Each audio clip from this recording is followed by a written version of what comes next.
have to pay the bills. So let's all give homage to Windows 7. Windows 7 is our sponsor tonight, along with A2 Geeks and the Center for Entrepreneurship, who provided those wonderful cookies and water that we're all eating and drinking right now. So for Professor Zerbukin, for Doug Neal. Wait, Doug's here. Doug, stand up and be recognized. Doug bought us all cookies. I'm so used to seeing Amy. And no Amy, I'm thinking we don't have a representative. And then representing A2 Geeks, we have Doug Song.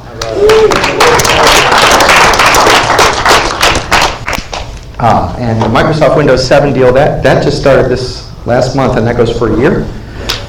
For 3 months. Yeah, by which time they'll have Windows 7.1. SSID is up there. We're going to cover the appear on the website for a change. So that means our first up is Adrian Fortino from Shepard Intelligent Systems. I know Adrian from his work at Ann Arbor Spark, where he's been reading all of the business plans that come in for the pre-seed competition. So this is somebody you want to applaud for really loud.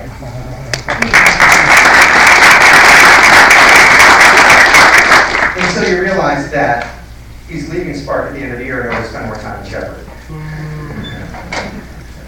Adrian, take it away.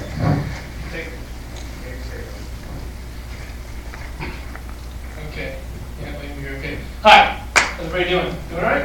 Good. Fantastic. Good evening to all. Good. All right. We are Shepard Intelligent Systems. All right. We are Shepard. Bit of background.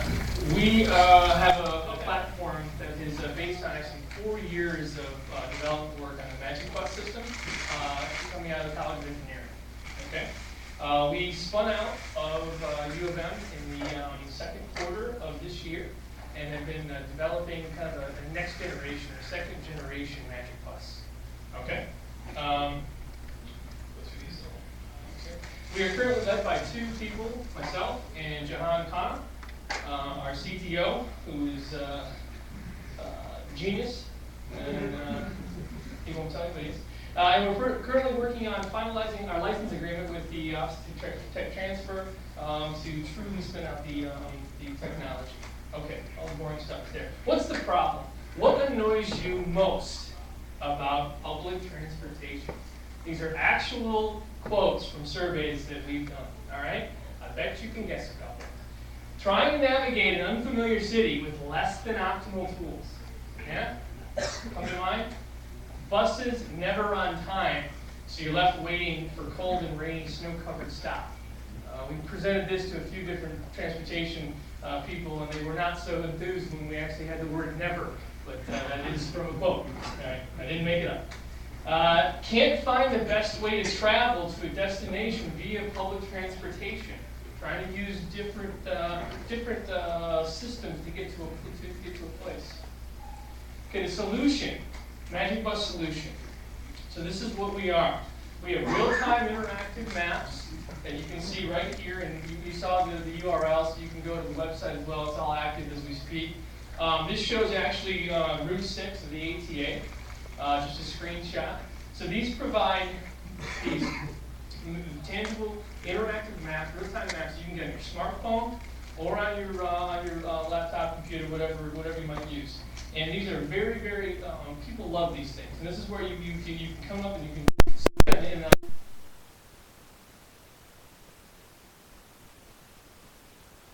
something a bit further on is the predictive algorithms for the prediction of time arrivals. Now, a lot of the competitive technologies simply put the current schedules or the book schedules online and call that their own time of arrival system. That's not what we do. We actually have smart software systems that actually can take into account what is going on a real-time basis and predict what the bus arrival time will be, or any vehicle for that. And you can get that on both a smartphone or by text message and just your basic cell phone as well. Trip planning. This is probably the coolest thing that we've had so far. And this is where you can actually get a trip plan from 2 different organizations. So, the most obvious one is trying to go from like North Campus over to Briarwood. right? And wouldn't it be cool if you had something that if you weren't familiar with it, it would show you how to go from U of M busing system over to ATA and down to Briarwood. Right, so that's what we do. We have a fully integrated system. It is seamless for the busing systems as well as the users. Okay? This is a bit of feature set. This is some kind of background. Two-way communications. We have our systems are two-way communicators for busing to the actual bus drivers and their control systems at the headquarters. And then also the high accuracy TOA predictions. Okay. Scalability. One of the best parts of ours is truly scalable. As opposed to a lot of competitive technologies, ours is truly scalable. You have incredible startup costs and efforts. Ours is literally picking place from community to community. Reliable, and the cost effectiveness is astounding when it compared to some of the more conventional technologies. Current stage, we have been running, the first generation system for the past 4 years at the U of M system. We've demoed the second generation on U of M systems, and we're currently running a pilot project on ATA Route 6 as we speak, so I encourage you to go check it out. And we're also in discussions with a few public transportation organizations around the Midwest. That's it.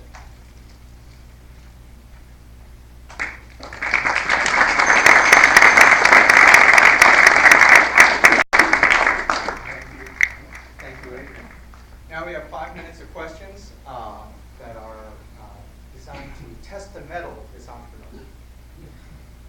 And luckily, Jahan is here to do all the drills. All right, Bob. So when you say it's taking place, right now we're talking mostly about buses. I want to figure out how, what's the first method of two-way communication, how it works, and how it works with trains and other forms. Well, the idea is, like on these, the previous generation, when you used to put these things on, say, buses or trucks, it used to be a very, very expensive device, like $25,000, and it's like like embedded GPS unit and all that stuff. We've basically taken that and eliminated everything. We can get the hardware cost down to like something like a tenth of that, and it makes it very easy to put it on. Like say you want to put it on a cab, you want to put it on a train. You can easily do that now, where you couldn't do it before. And there's another variant to that too. The software architectures allow that too. So a lot of competitive software architectures would not allow the same sort of scalability and ease of movement, and you have a lot more customization from what we understand for computer technology. So you're talking about making physical hardware. Right, there is physical hardware. There is Right. In the back?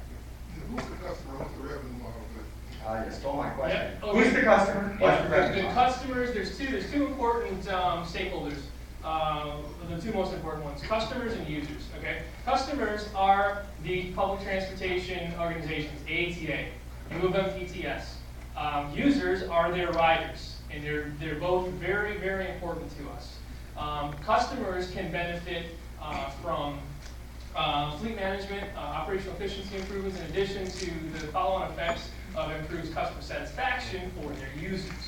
On a revenue model, currently we're looking at a true software as a service, so service fees, annual service fees, something in that order, and then obviously a small startup fee, but really, really small relative to what the current startup fees are. Does the startup fee try to collect for the hardware?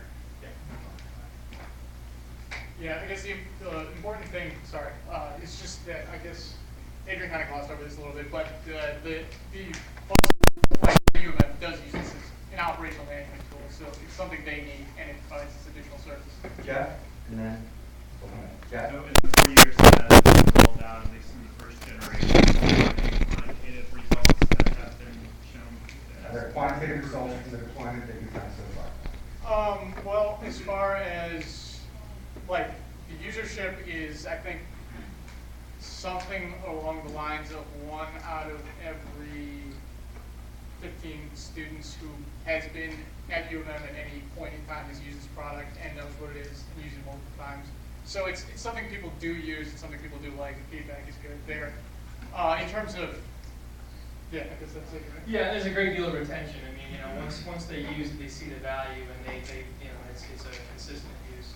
Yeah, maybe as far as the customers though, is there more riders or better, survey results or anything like that? Well, yeah, that's the one problem with doing it at U of M. It's a free service, so there's no ridership track. That's been one of our obstacles thus far. Do you have a follow-up? Yeah, I was gonna say, it seems that U of M is Ann Arbor is a different kind of community. It seems like the average customer who uses technology would have a car in most communities.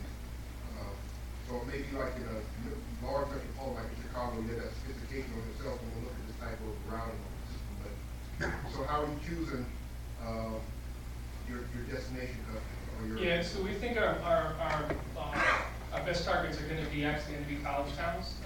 As you might suspect, they're also a lot of the larger cities that already have this sort of system. San Francisco, Chicago's a homegrown system, Toronto. They're kind of ahead of the curve. But if you look at many cities in the size of Ann Arbor, Madison, Champaign, things like that, they can't afford those kinds of systems because the costs, the startup costs, and the service costs are just extraordinary.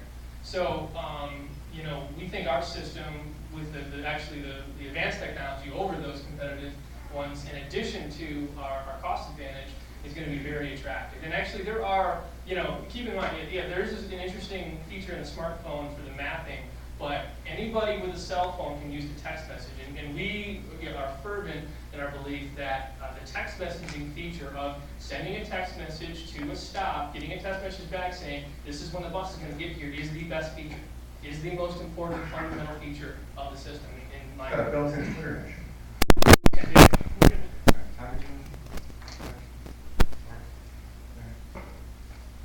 I've got one. Please. I'm curious what you see as your kind of various. I've actually been using the system in San Francisco daily, so I totally agree that the use case is there. I use it through just a bookmark on my BlackBerry bus stop every morning. But I'm just curious what would prevent those sort of existing players that are in other cities by this market. Yeah. Okay, just answer this one. So it's a good question, right? That's why we don't position it just as a low cost one, right? There is a cost advantage, but we actually have a superior technology to the conventional ones. NextBus is in San Francisco. They have a superior user interface and a superior predictive algorithm to that. So we actually do believe right now we have a superior technology over those. Shepard Intelligent Systems, let's hear it.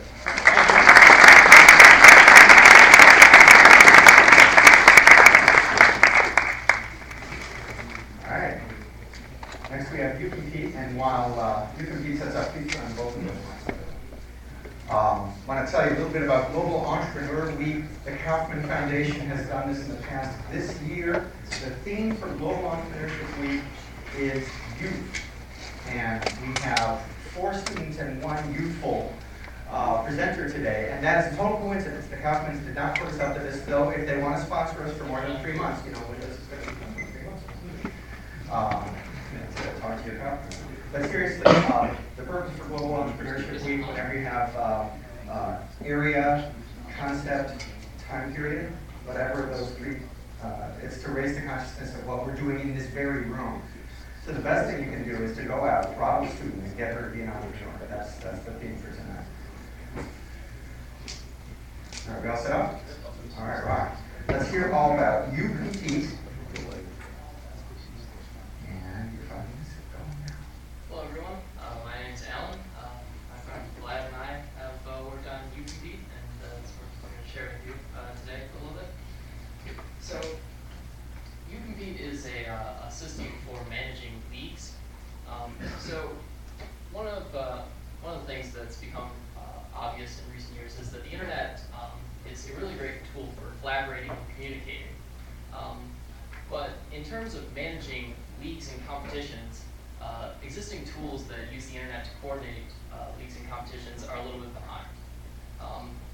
So currently, if you want to manage a competition or league of some sort, there are 3 kind of main ways that people go about doing it right now. Those who have the greatest resources tend to build their own websites, especially those who are serving large amounts of users, lots of leagues, and lots of players. And those tend to fall into two kind of categories. One is custom-built websites. They build them themselves. Frequently, these tend to be very simple sites, static HTML that the league administrators update on their own. And the other kind is template websites that these organizations buy. So they'll have some company has created a template website for a football or soccer league or something like that, and then they'll typically buy a license to use it or customize it. And so these kind of existing solutions are, one, very expensive and resource intensive, and they often lack good communication tools. So they're kind of very simple ways of imparting information to people, but it's kind of one way. For those who don't have quite as many resources, they tend to use email. And as you can imagine, for a small number of users, it's not too bad, but for large player bases, it gets pretty messy very quickly. So league administrators will send out emails asking for registrations, and then people will respond saying that they're going to play in the league, and then they'll send out a schedule, and people will respond back, and people will go back and forth with availabilities for matches, and the standings will be emailed out as spreadsheets, and it quickly devolves into a big mess. And the last is that we've actually found that some organizations, especially those that are concentrated where the matches are played in one particular place, still even use paper just to coordinate leagues. And for very small ones, this is still a really feasible option. Very small ones. So YouCompete is the kind of solution to the problems that I've outlined. It's essentially a home on the web for your league. So it comprises two major components. One is a league management component, which is mainly for the administrators to use. So it's something that allows them to send out announcements to all of their players, to post schedules, standing scores, and rules, and so that all the players can go to the website and easily find it, as opposed to hunting through their email box or only seeing it when they show up to play.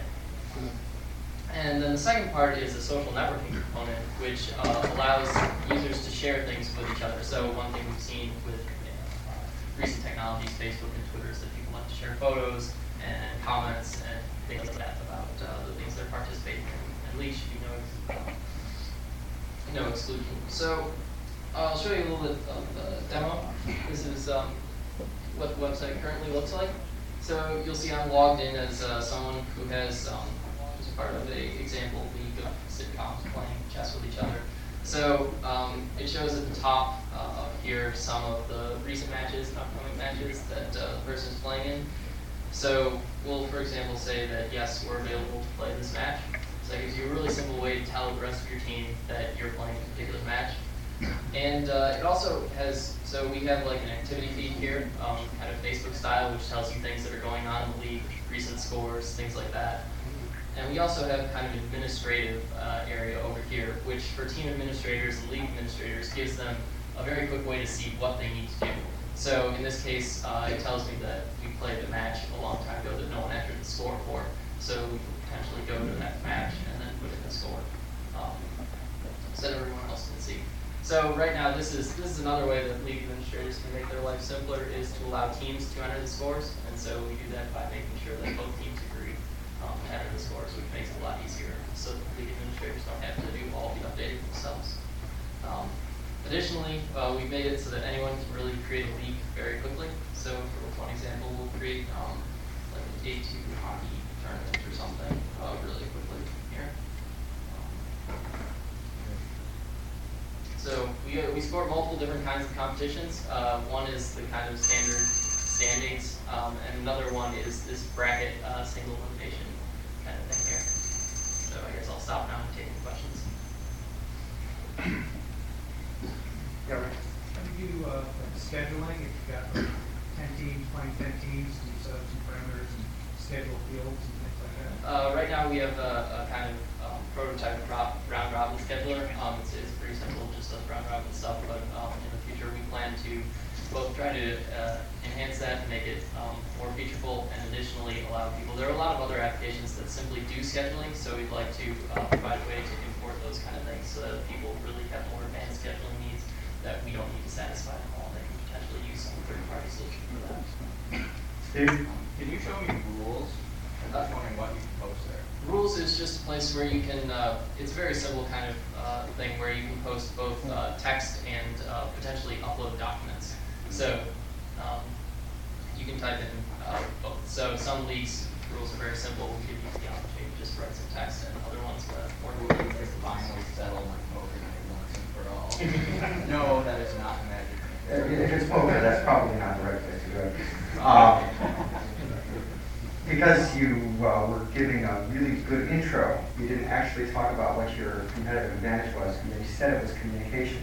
Can you give me a little more information? What do you mean by that? So it's both communication and organization. So right now, for the kinds of leagues that organize over email, this is obviously a place where you can go that has all the information organized very clearly.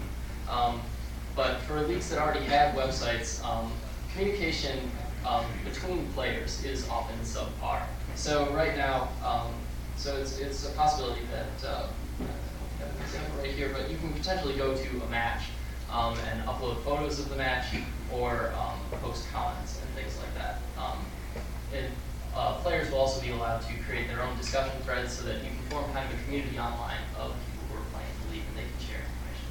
So that's one of the things. Got it. I thought widgetizing this where other platforms like Ning or something else? No, we have considered Facebook integration, but that has kind of taken a back burner for the moment. But it's something that we're Hello? So for the first half of the presentation, I was really lost because maybe I'm not part of this community, but how many people do this and this is a service they need? So Do you there have are. any like recent background of community sites? Sure. So I don't have any hard numbers to give you at the moment. There are. We've talked to a lot of people in Ann Arbor who are running soccer leagues and hockey leagues and things like that. We also plan to try and expand this into the realm of online gaming. So a lot of online gaming communities have websites that are similar to this. Now you got it. So a lot Very of the leader. So there are some that have communities that are similar to this. A lot of them are homegrown sites, which are subpar, and a lot of the competing sites aren't extremely well designed. But one main feature that they all lack is most of them are very, they're all governed by a certain cadre of people who only create leagues for the games they play, whereas our site allows anyone at all to create a league and try to build their own league. Very cool. Bob? That was your question? Yeah? So, even though you've taken a different idea would be for any video games, starting out, I mean, without sports. So do you have a specific target of moving this for, like little kids soccer teams or high school or mural sort of community teams or what's your focus? Do you know What's our Project focus? Freestyle? Sorry. You know those Project Freestyle? Yes. Yeah, so contrast it with them. I think that would answer your question. So we built it with generality in mind. We're initially targeting those kind of intramural leagues as a good place to start and to kind of beta test the product. But we think that we've built a product that is general enough to expand to all different kinds of competitions. Yeah, right. Hey. What's your revenue model? So My we have question. two kinds of main revenue models. One of them is for leagues like soccer and hockey and actual physical sports. Most of these leagues charge dues to their players.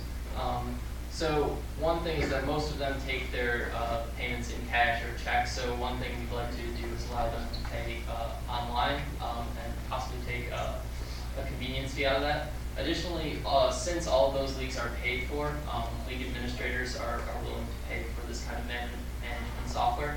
Online games are a lot harder. Most people who play those kind of games aren't willing to pay for this kind of stuff. And so to finance those leagues, it may be necessary to turn to sponsorships or advertising. Jerry? No? Yes, in the back, please? Have you launched the site for public yet?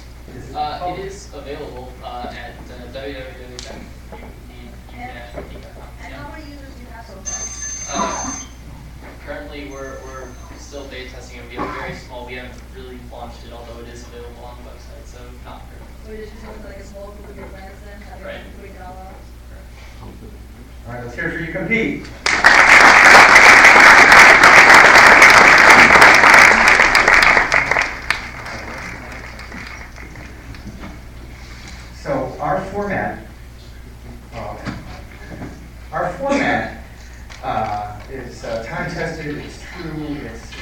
served us very well. For 5 minutes, to get a chalk talk. It's not a formal presentation, it's something a little more, a little geekier, a little more roll up the sleeves and see what the kit really does.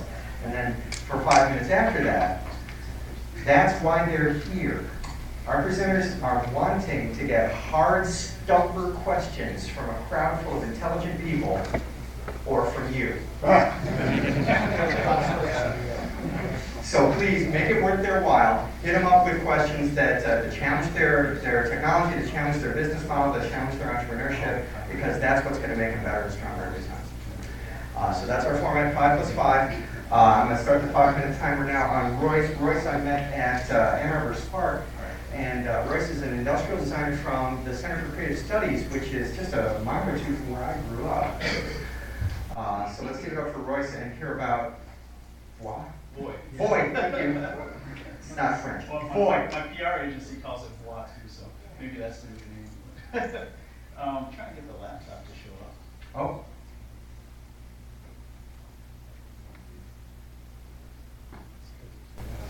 It's so big it doesn't qualify as a laptop. You're up. All right, cool. Thanks a lot, guys. Okay, quick. Around my company is Boy. Actually, the company is incipient, and the first product that we've launched recently is Boy.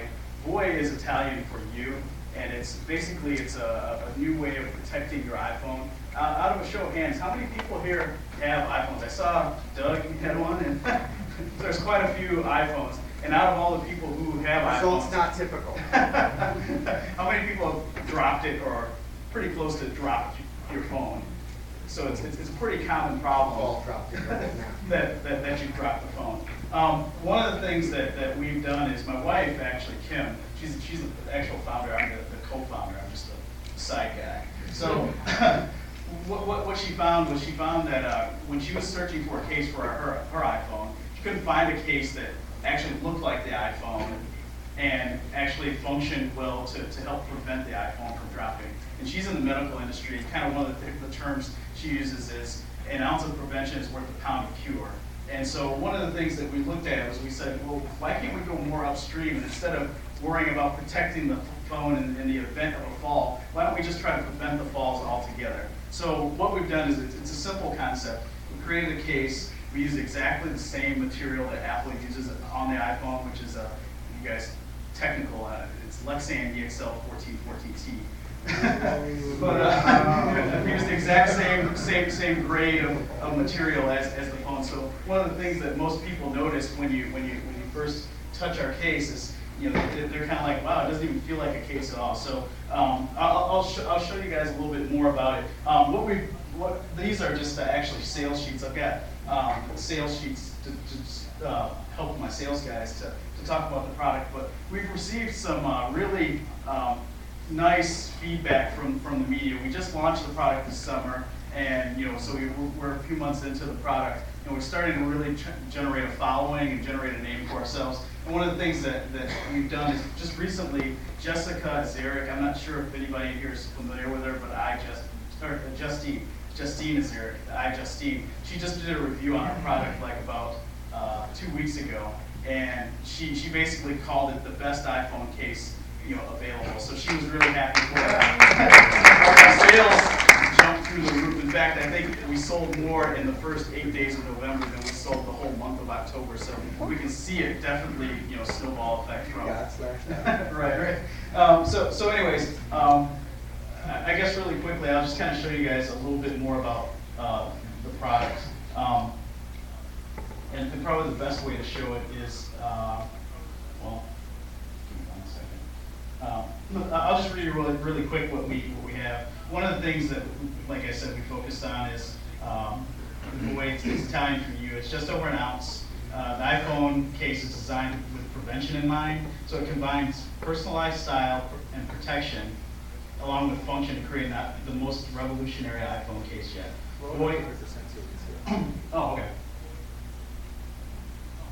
This is not really the computer that I use.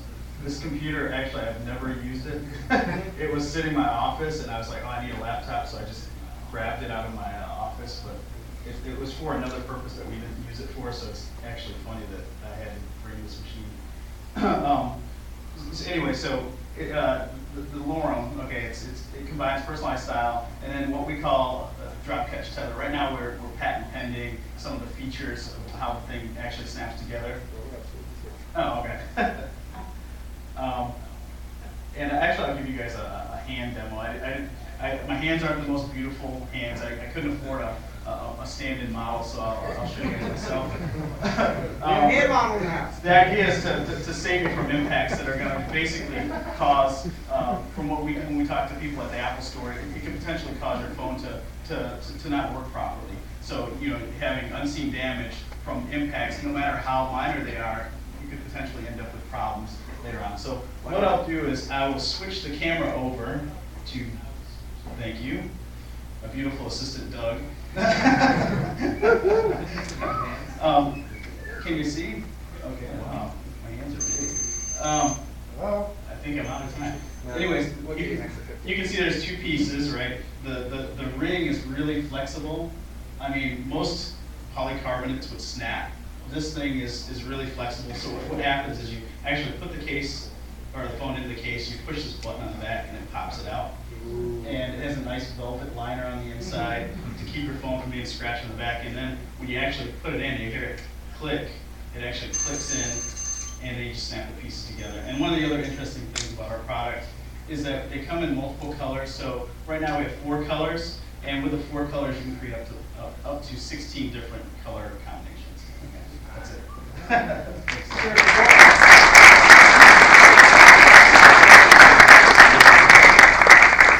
All right, now I knew you were going to do this. Okay, I'm going to take that stuff. Merchandising. Is this a consumer product? Is this a trinkets and trash swag? How do you sell this? Right now it's a consumer product, but we've talked with people. We're talking about doing some co-branded options. So when you look at the rings and the interchangeable bits, we've actually talked with a couple of companies who are interested in potentially doing some co-branding. So we'll have co-branded pieces that go with our boy cases. So that, say for instance, I'll tell you one, BCBG. We went to LA, we met with BCBG. And I have a friend who's a designer out there, and she helped us get in to talk to people about they do accessories for like jewelry. So accessories for your iPhone that would match your jewelry that you have from BCBG. So that would be an interesting thing. Yeah. My wife got her iPhone wet, and it took like 24 hours for it to start working again. Is there any kind of wetness protection? Well, dry carding. One of the things that when we talk about the drop catch tether is the fact that I don't know how she got it wet, but if you were to we had a user write us, and the guy apparently was fishing in a boat. He pulled his phone out and he dropped it in the bottom of the boat. His phone got wet, and so he said as soon as he got his replacement phone, he ended up hearing about our case and bought our case, and he's happy. So hopefully he doesn't drop it, but the idea is that you don't drop it if it's at least holding onto your hand. In order to prevent it from getting wet through submersion, we're working on other cases, other options for that. So the Lorem probably isn't the best bet for submersion, but it is a protective case for like if you did drop it, it doesn't fall apart, and it still protects it. Doug? So are you going direct market through online sales now? Do you have Well, right. distribution plans? Yeah, right now we're working directly through our website and through Amazon.com Marketplace. I've recently attracted 2 pretty good, or not pretty good, awesome sales guys. One is a former sales director from Shure. They make headphones. He's representing us. In fact, he's flying out to New York tomorrow microphone. He's flying out to New York tomorrow to meet with some retailers to try to get us in for Christmas. So right now, what we're just really looking for, and I talked with Jesse, who was so nice to help me with the parking machine. I couldn't figure it out. Let's give it up for Jesse and the parking machine. Yeah. She got some really good stuff for funding, so I'm going to talk to her afterwards, because right now we're kind of at this point where we spent our money, we've developed the product, we're starting to generate momentum, but then there's kind of this gap. So like when we look at potential distributors and when they pay us, our payment terms right now are 90 days. So it will be sometime next year before we start receiving money, and we still need to do advertising We still need to do all of our PR that we built up, and so all those things we still need to pay for. Okay. The question is, I was just thinking, in my cases where I've dropped my cell phone, very differently, where will crap onto on a wonderful smartphone. 4 to 5 times I've dropped it, it's been going in and out of the pocket. Where that sounds great, but that's I get out of the pocket, I strap, and now I'm good. Right. Most of the time I've dropped it, it's before I got the chance to get the strap on it. I've taken out the phone, it's gone. Okay. I mean, unfortunately, that's still going to happen. I mean, put the one put of it in the pocket. one of the things, sometimes this is a good option, so you just grab a strap, and even in your pocket. We had another user who wrote into us. She said she leaves it hanging on the outside of her purse, and she just pulls it out. So, I mean, just having the access to it makes it a little bit easier to grab the phone. So you're really grabbing the strap, which is much easier to get something. And just quickly follow up with that, you gave the example, so you drop it. The case doesn't explode in a room like this, but is there any really nice about 10 meters and drops and still doesn't explode, or it's just the idea that because of the tether it's. Oh no, yeah, we've still engineered it to withstand impact. I mean, I used to do demos. He dropped it already. Dave and then Zelda. Where's the manufacturer? What's the retail? Our retail is $24.95. It's manufactured currently in China, but the goal is to eventually bring things, try to do more stuff in Michigan, just because there's really good resources. What it was, since we're a startup, we didn't have a whole lot of money to spend, and our tooling costs and everything were like 3 or 4 times as much here. So in order for me which we bootstrapped this company from the beginning, and we've been working with Spark and everything to kind of help us figure out what we're doing, so we're spending our money wisely. I promised you a question, Zelda, but you're shaking your head now. All right. Cool. All right, Royce and Voigt.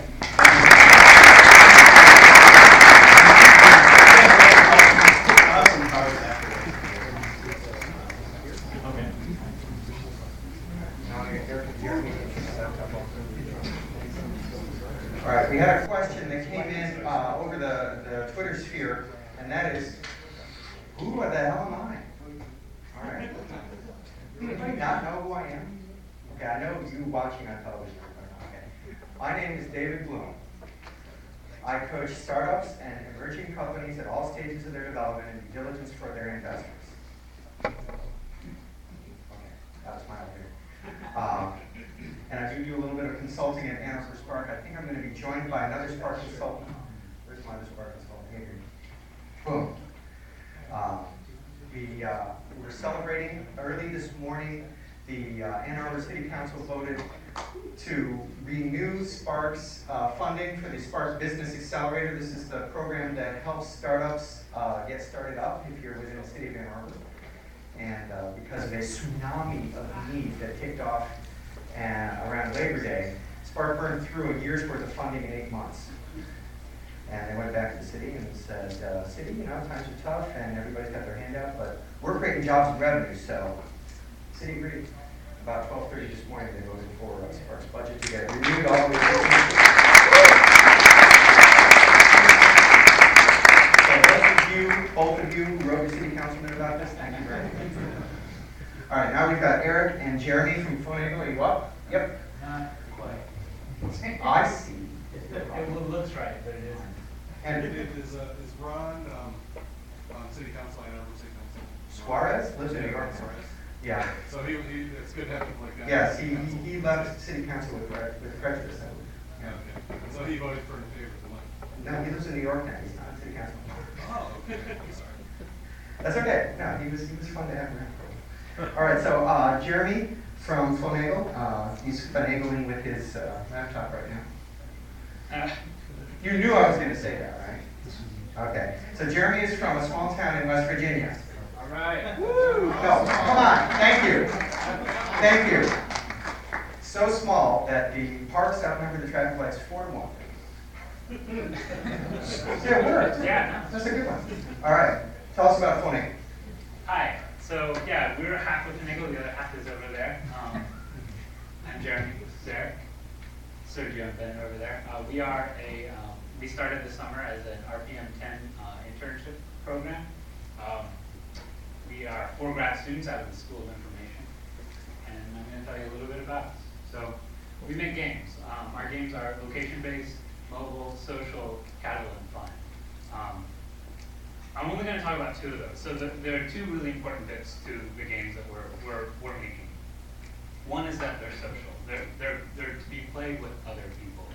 And the reason that we did that is we're focused on mobile, and we noticed that social games you play against other people, our research indicated, are way more sticky. People just play them far more often. Most games are pretty disposable in the sense that people will play them for a little while, and then they'll give it up. Social games, people play a little bit longer, a lot longer sometimes.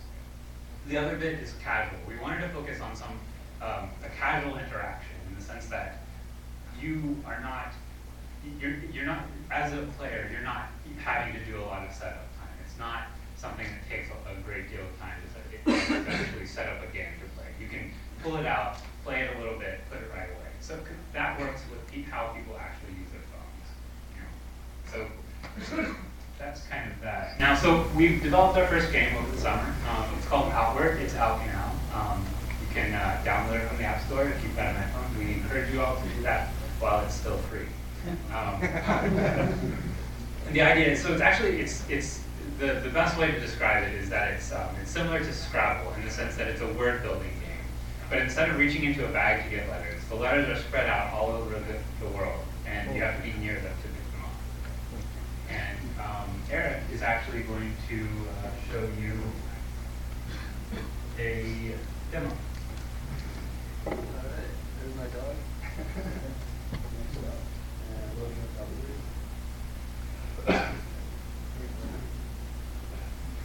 That's good. Now, is it? No, it's not. Tip it a little bit, just tilt it so that there's not as much glare. Tilt. Yeah. There you go. There. So here you can see we're North Campus, and I can see there's some letters around me. So I can pick them up by simply tapping them. And then I think I can spell, well, I can spell Anyway, wait, I thought it was an I. Where are we going with this, Eric? So I'm going to spell pen. Then I simply drag the letters down to the placeholders, like that. And then I can press the submit button. And you can see it says 10 is worth 8 points. And this week you have the highest score in 1,400 miles. So, and that's just one way that we're experimenting with location-based scoring. And if I go to the recently submitted words, I can see the words that other people have submitted all over the world. And, hopefully there's no bad words here, but you never know. And then I can also see the top scores around the world. So you can sort of hold it down a little bit. Down here.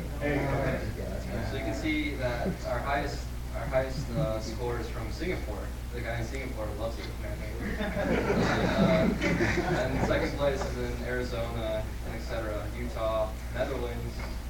So we have users in over. Oh, Jeremy's going to talk about our users. In over 5 continents. No, just 5. Nobody in Antarctica so far, so if you guys are planning another. We have 4,000 words a week, which is pretty cool, and we get 10 now. This is all with pretty much zero advertising. This is just kind of doing a beta launch to see how the game actually works when it's out in the world.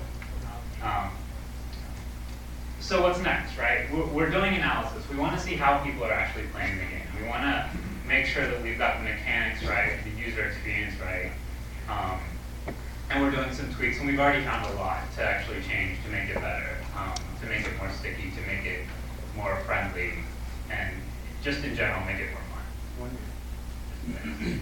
And so we're also we've learned a lot, and we're hoping to put that into both marketing and into different and more games. We have kind of a platform upon which we can build a bunch of different kinds of games where virtual objects are placed in the real world, and you have to be near them to get them. There's a lot of different ways you can think about that, but we're kind of experimenting. And that's it. Any questions?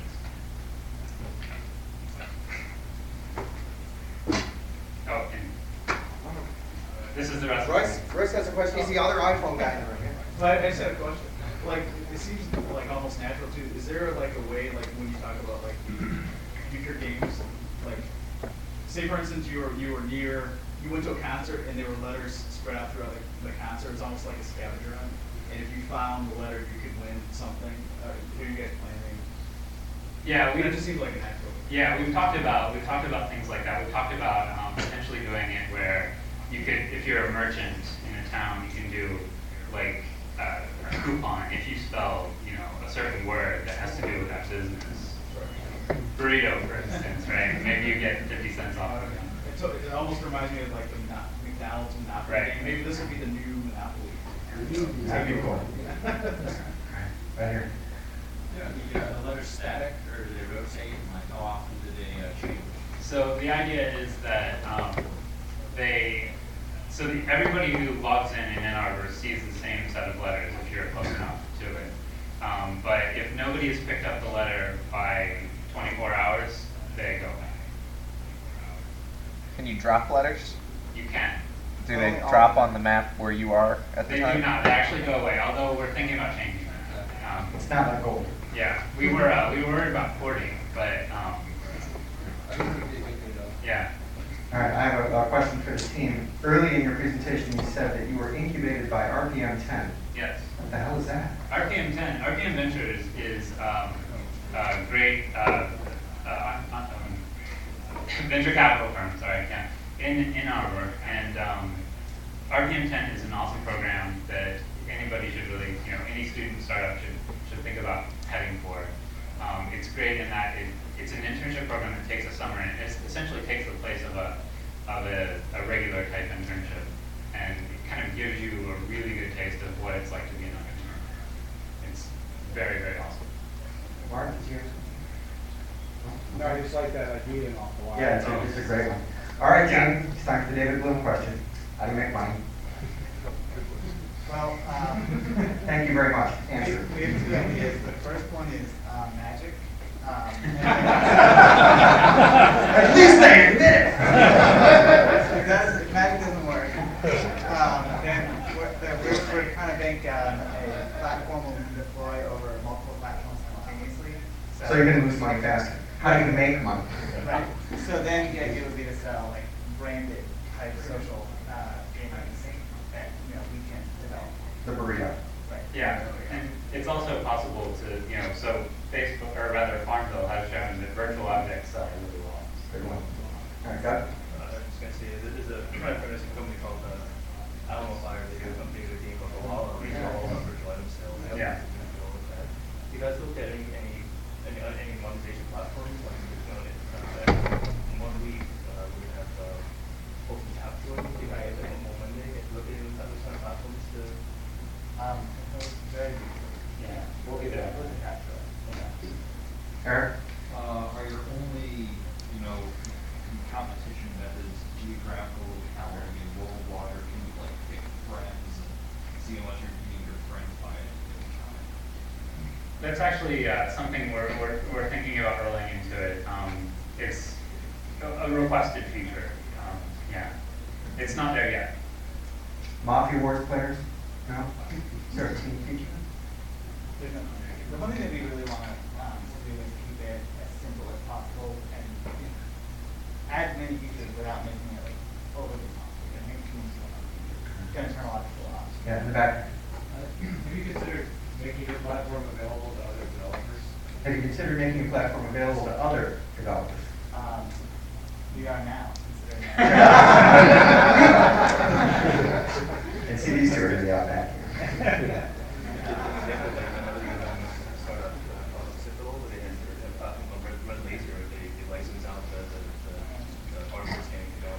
Please do it in the form of a question. In the back. Have you considered location-based advertising to generate the revenue? That was our first model. The problem with location-based advertising is we're just going to knock on all the doors of all the local companies all across the United States in order to get them to sign on. It's something we would love to do. I just don't know that it's there yet. Thanks.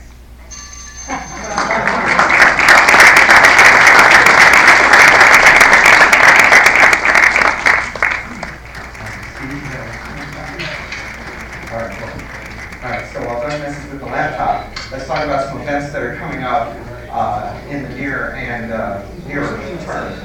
So I'm not wearing a sticker like the rest of you. I'm wearing my Great Lakes Entrepreneur Quest badge. GLEQ teams, raise your hands. You guys rock. Oh, there are none of you. Oh, testing. All right, cool.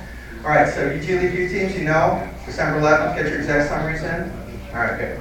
So Great Lakes Entrepreneurs Quest is a twice-a-year business plan competition. The best thing you can get out of it is feedback from real investors. Some of those folks who get positive feedback are going to get investment from those guys, and some of those guys are going to win some of GLEQ's prize money. GLEQ prizes will be given on January the 21st at the annual Collaboration for Entrepreneurship. Go to the website ace-event.org. I'm channeling my inner Jerry Roston right now. No, I can't do it. So Jerry's our chair for ACE this year. ACE has been moved from the Morse Lawrence building. We blew out a Molo last year, 50 standing in the back of an auditorium of 500. We're in Skyline High School. The school's so new it doesn't have a senior class. That's on the northwest side of Ann Arbor. But right after Thanksgiving, that's 2 weeks from tonight, is Ann Arbor Sparks Mingle and Match program. This is really like Mingle and Match on steroids, where we get to talk to an entrepreneur for 10 minutes, 5 minutes pitch, 5 minutes Q&A. Mingle and Match is 10 times the entrepreneurs and they only have 1 minute. And the whole purpose there is to join and start startups. So that's at Ann Arbor Sparks Central. Go to Ann Arbor USA, click on events and get confused. All right, now we have Steve Fentriss. Steve Fentriss is our non-student tonight. But in keeping with the theme of youth entrepreneurship, Steve is going to invite my lovely assistant Doug Song to come up and use SmallerPage. So let's give it up for Steve and Doug. Okay, how's the mic? Can I be heard? Oh, there you go. This is See, I told you Doug was coming up. Okay, so I'm going to cheat a little bit here. I'm interested in your questions. Instead of 5 minutes to present, 5 minutes to answer questions, I'm going to present for 2 minutes, and then I want lots of questions, okay? Very small idea. U of M, I wanted to start and say, I didn't go here, but I read C.K. Prahalad. My mom went here. She had C.K. That's how that connection was made. But I think Professor Brophy is the deal, and his kid is a really good drummer, David Brophy. And I root against OSU. If you want to see SmallerPage video, go to the home page of my site, Fentriss.com, Desmond Howard. Thanks UM, thanks A2Geeks, and thanks A2Newtech. I'm going to hit the right arrow key. That's the next feature. This is a SmallerPage site. Some of you guys I saw wrestling with PDFs for your presentation. You could have made a SmallerPage. So, SmallerPage, why so small? This is as big as the websites get. Yeah, you should talk to me after. Why so small? It's easy, not only for readers, but also for the people who are making these sites. Mobile, it works on BlackBerry, iPhone, Droid, and even all those like multiple cell phones where we don't know what browser it is. Yeah, things like that. It should work. Talk to me if it doesn't. You still have a small screen. I don't care what platform you're on. So if I send you a SmallerPage, it will fit better. It's also very professional. I'm going to show you the site and the examples that I think looks very professional. It has a very cool background too. Okay, right arrow. I'm saying right arrow, but I want you guys to remember the right arrow feature. Yeah. Sorry, can you? You're good. I'm good. Okay. You're using button speed. Button speed, yes.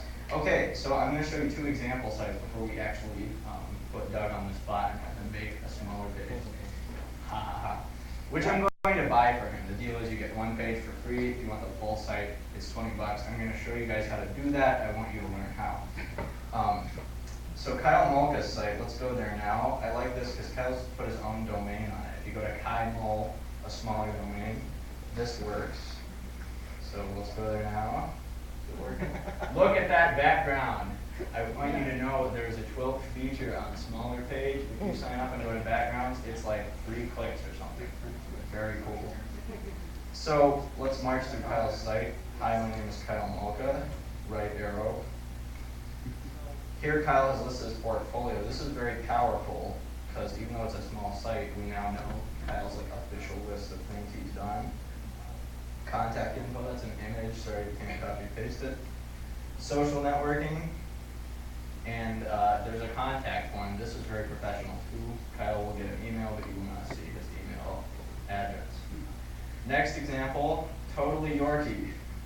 I don't know if you guys read the story in AnnArbor.com. There's apparently an AnnArbor.com paper.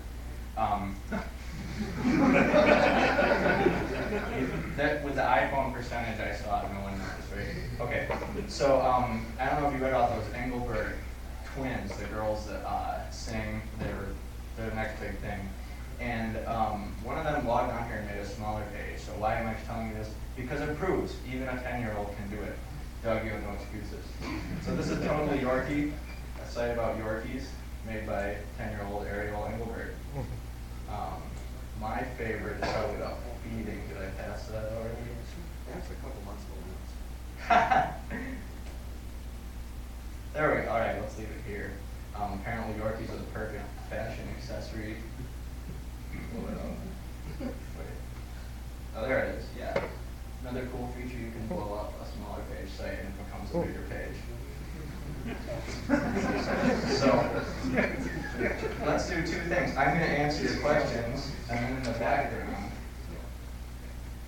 while I'm answering questions, Doug, let her rip. Sign up, try it, make a site for free, then I will stick you for $20 when you try to make a second page. Okay, questions? Nice job, Steve. And we know how he makes money. I put that in there just for you.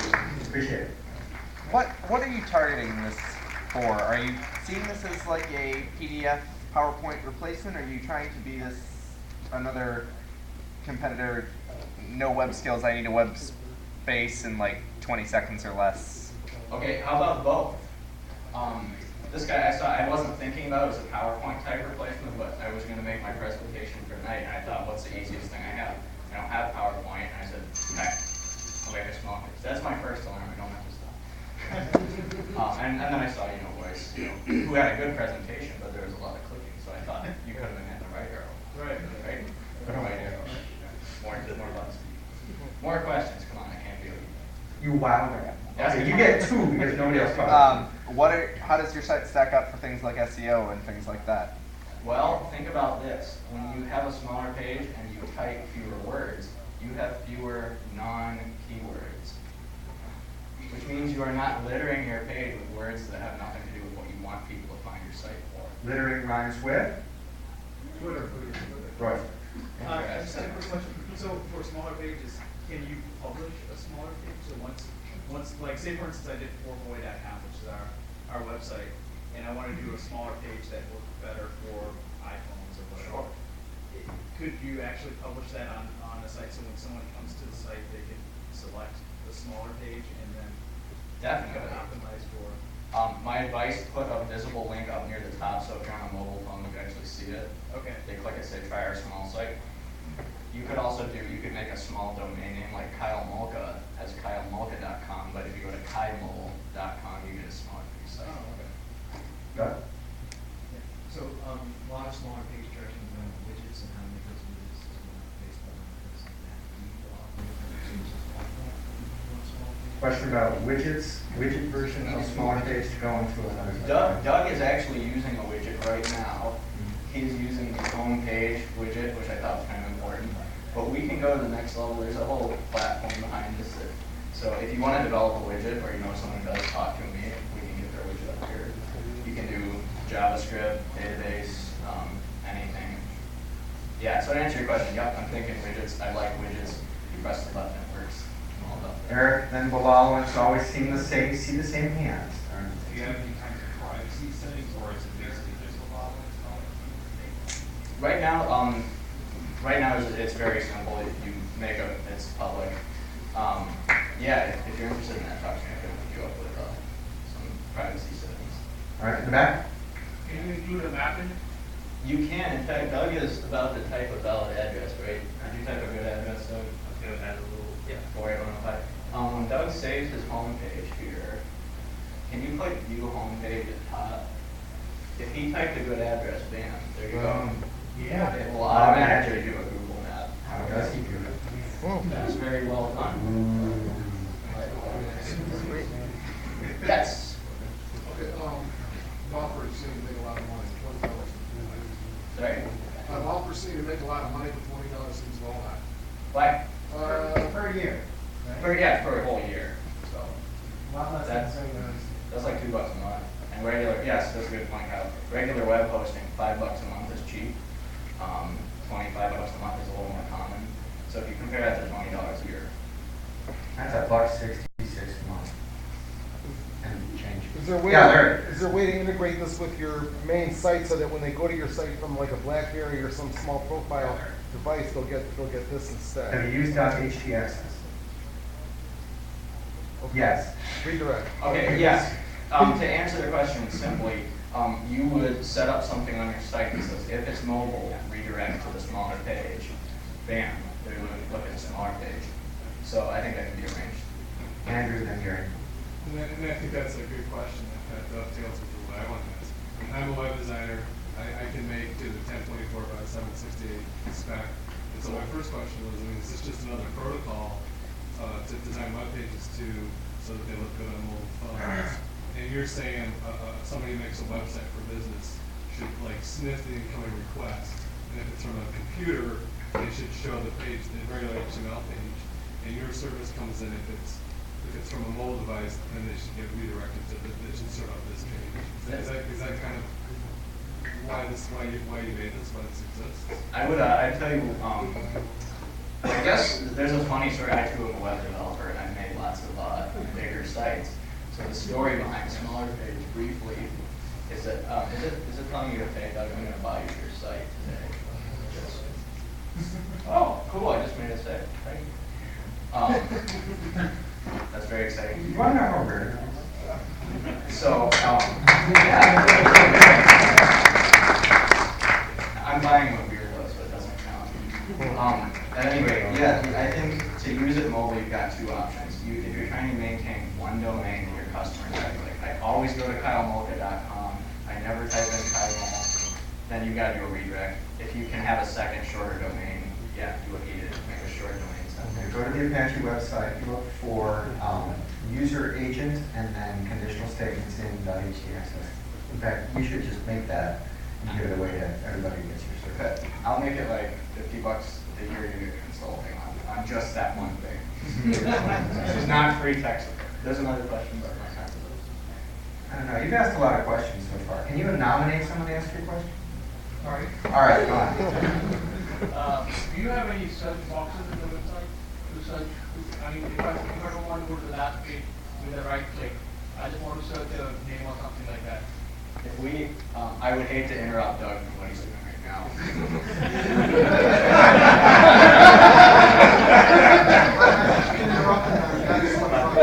Yeah, if he clicks return to the site, Doug, I want you to help me out with one thing here. Click on pages. That's in the lower right-hand corner. That's right. Scroll to it. Cool. Now, when you're logged in, this gives you an editing type view. But when you're logged out, you can click pages and you see the whole list. And frankly, it takes less time than a search because, I mean, you can only have 10 pages on the site. Otherwise, it wouldn't be small. Yep. No, I don't have a search bar, but talk to me about it and I can go for it. I think if you get a search bar, it's not small.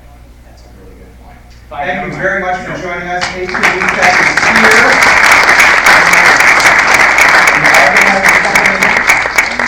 We are going to have December meeting, third Tuesday in December, which is 15th, 16th? Who's got a calendar? Who's got an iPhone? Anyway, thank you very much for joining us tonight. Write to organizers at A2Newtech.org if you would like to be just like Steve Fentriss and come up and show us your cool start. Now go out in the lobby and make a cool. Before you do, Doug. Any announcements from the yes. Hi, my name is Aaron Rouse. I'm part of the Real Design Automation. I actually presented last month here. We're a local startup company. What? Huh? You can't hear? I'm a local startup company. We're looking for programmers.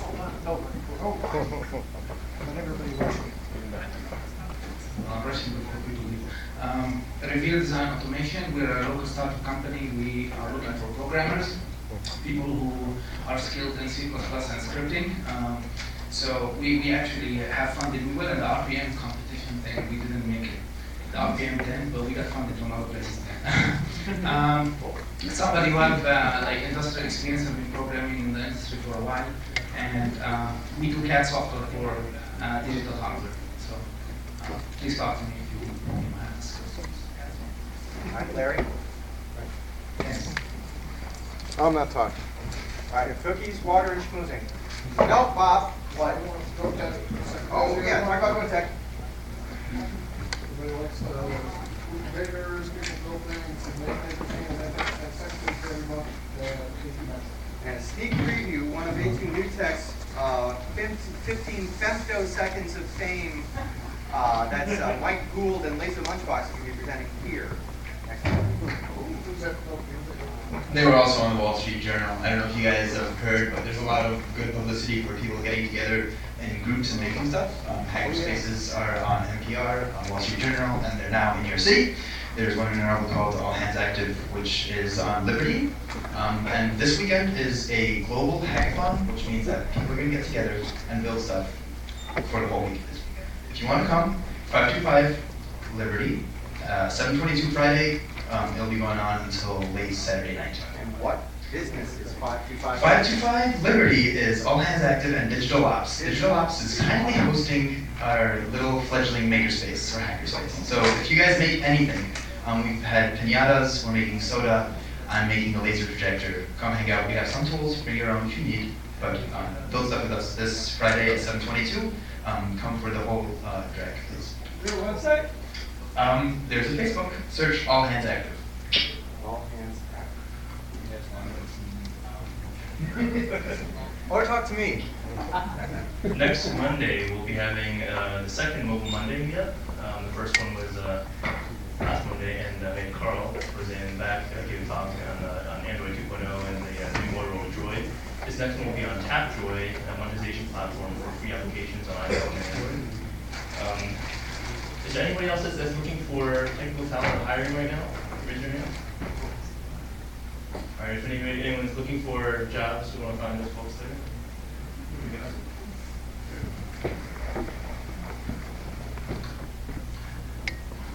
My name is Mark Reynolds, my company is GrowBiz, and we are looking for a CEO that has business development experience.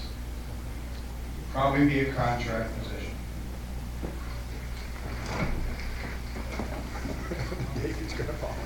So I'll post this on the A2Newtech's job site, or is it A2Newtech's job site, right? So look up there. But so we've been recruiting for a while. You probably see my email here and there, but that's for PHP, JavaScript mainly, web developers. The new thing is now we're recruiting for web designers as well, more on the design side. So you know, if those skill sets fit you, please talk to me. I can tell you about my company at that point. Now we schmooze. Yep. Now we schmooze. Thank you very much.